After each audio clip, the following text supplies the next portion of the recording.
അപ്പം നമ്മൾ കഴിഞ്ഞ ക്ലാസ്സിൽ നോക്കിയത് ജിയോളജിക്കൽ ക്ലാസിഫിക്കേഷനാണ്. അതിനകത്ത് ഇഗ്നീഷ്യസ് റോക്കിനെ കുറിച്ച് നമ്മൾ പറഞ്ഞു കഴിഞ്ഞു. അടുത്തതായി സെഡിമെൻ്ററി റോക്കിനെ കുറിച്ചാണ് പറയുന്നത്.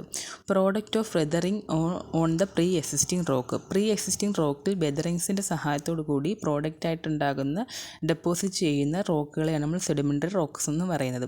ഈ ഡെപ്പോസിറ്റ് എവിടെ വെച്ചാണ് നടക്കുന്നത് എന്നതിനെ ആസ്പദമാക്കി നമുക്കതിനെ വീണ്ടും 4 ടൈപ്പായിട്ട് പറയാൻ സാധിക്കും. Residual deposit, sedimentary, chemical, organic deposit എന്നിങ്ങനെ പറയാൻ സാധിക്കും. ഇപ്പോൾ സെയിം പ്ലേസിൽ തന്നെയാണ് ഡെപ്പോസിറ്റ് നടക്കുന്നത് എന്നുണ്ടെങ്കിൽ അതിന് റെസിഡ്യൂവൽ ഡെപ്പോസിറ്റ് എന്നും, മറ്റൊരു പ്ലേസിൽ വെച്ചാണ് ഏതെങ്കിലും വെതറിങ് ഏജൻസി സഹായത്തോടു കൂടി വേറൊരു പ്ലേസിലേക്ക് അത് ചെന്നെത്തിപ്പെടുകയും അവിടെയാണ് ഡെപ്പോസിറ്റ് നടക്കുന്നത് എന്നുണ്ടെങ്കിൽ അതിന് സെഡിമെൻ്ററി ഡെപ്പോസിറ്റ് എന്നും, ഇവാപ്പറേഷൻ, പ്രിസിപ്പിറ്റേഷൻ പോലുള്ള കെമിക്കലി എന്തെങ്കിലും ഏജൻസീസ് സഹായത്തോടെ നടക്കുകയാണെങ്കിൽ അതിന് കെമിക്കൽ ഡെപ്പോസിറ്റ് എന്നും, ഓർഗാനിക് ഡെപ്പോസിറ്റ് എന്ന് പറഞ്ഞാൽ ഹെൽപ്പ് ഓഫ് ഓർഗാനിസം, എന്തെങ്കിലും ഓർഗാനിസത്തിൻ്റെ ഹെൽപ്പോടെ നടക്കുന്നതിന് ഓർഗാനിക് ഡെപ്പോസിറ്റ് എന്നും പറയുന്നു. ഇതിൻ്റെ കുറച്ച് എക്സാമ്പിൾസാണ് gravel, gypsum, shale, sandstone, limestone, lignite, kankar എന്നിവ.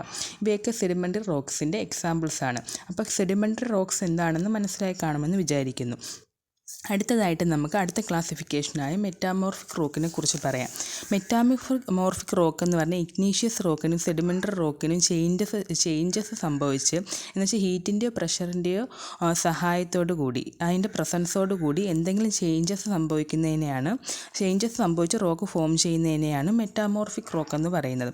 അതുപോലെ തന്നെ ഹീറ്റും പ്രഷറും കൂടാതെ ചില സമയങ്ങളിൽ കെമിക്കൽ ആക്ടിങ് ഫ്ലൂയിഡ്സും ഇതിനൊരു കാരണമായി മാറാറുണ്ട്.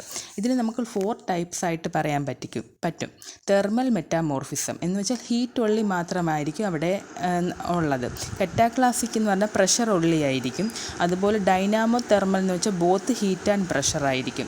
പ്ലൂട്ടോണിക് മെറ്റാമോർഫിസം എന്ന് പറഞ്ഞാൽ യൂണിഫോം പ്രഷർ ആയിരിക്കും. അപ്പോൾ യൂണിഫോം പ്രഷറിൻ്റെ സഹായത്തിലാണ് നടക്കുന്നതെന്നുണ്ടെങ്കിൽ അതിന് പ്ലൂട്ടോണിക് മെറ്റാമോർഫിസം എന്നും, ഹീറ്റും പ്രഷറും ഒരുപോലെ അവിടെ ആക്ട് ചെയ്യുന്നുണ്ടെങ്കിൽ അതിന് ഡൈനാമോ തെർമൽ എന്നും, പ്രഷർ ഒള്ളി മാത്രമാണെങ്കിൽ കറ്റാക്ലാസ്റ്റിക് എന്നും, ഹീറ്റ് ഒള്ളി മാത്രമാണെന്നുണ്ടെങ്കിൽ അതിന് തെർമൽ മെറ്റാമോർഫിസം എന്നും പറയുന്നു. ഇതാണ് മെറ്റാമോർഫിക് റോക്കിൽ വരുന്ന 4 ടൈപ്പ് എന്ന് പറയുന്നത്. ഇനി നമുക്ക് മെറ്റാമോർഫിക് റോക്കിൻ്റെ കുറച്ച് എക്സാമ്പിൾസ് നോക്കാം. സ്ലേറ്റ്, നീസ്, മാർബിൾ, മൂറം, ക്വാർട്സൈറ്റ് എന്നിവ അതിനുള്ള എക്സാമ്പിൾസാണ്. ഷെയിലും മഡ് സ്റ്റോൺ എന്നിവ സെഡിമെൻ്ററി റോക്സ് ആണ്. ഇതിൽ മാറ്റം സംഭവിച്ച് ഹീറ്റിൻ്റെ പ്രഷറിൻ്റെ സഹായത്തിൽ മാറ്റം സംഭവിച്ചുണ്ടാകുന്നതാണ് സ്ലേറ്റ് എന്ന് പറയുന്നത്. അതേപോലെ ഇഗ്നീഷ്യസ് റോക്കിന് എക്സാമ്പിളാണ് ഗ്രാനൈറ്റ്. ഈ ഗ്രാനൈറ്റിന് മാറ്റം സംഭവിച്ചുണ്ടാകുന്നതാണ് സ്നീസ്. അതുപോലെ ലൈം സ്റ്റോൺ ഒരു സെഡിമെൻ്ററി റോക്കാണ്, അതിന് മാറ്റം സംഭവിച്ചുണ്ടാകുന്നതാണ് മാർബിൾ.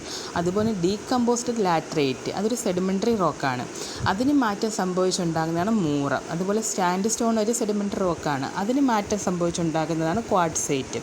ഇത്രയുമാണ് മെറ്റാമോർഫിക് റോക്കിൻ്റെ എക്സാമ്പിൾ. അപ്പോൾ മെറ്റാമോർഫിക് റോക്ക് എന്താണെന്നും അതിൻ്റെ എക്സാമ്പിൾസും കറക്റ്റ് മനസ്സിലാക്കുക. ഇതോടുകൂടി ഇന്നത്തെ ക്ലാസ് അവസാനിക്കുന്നു. Thank you.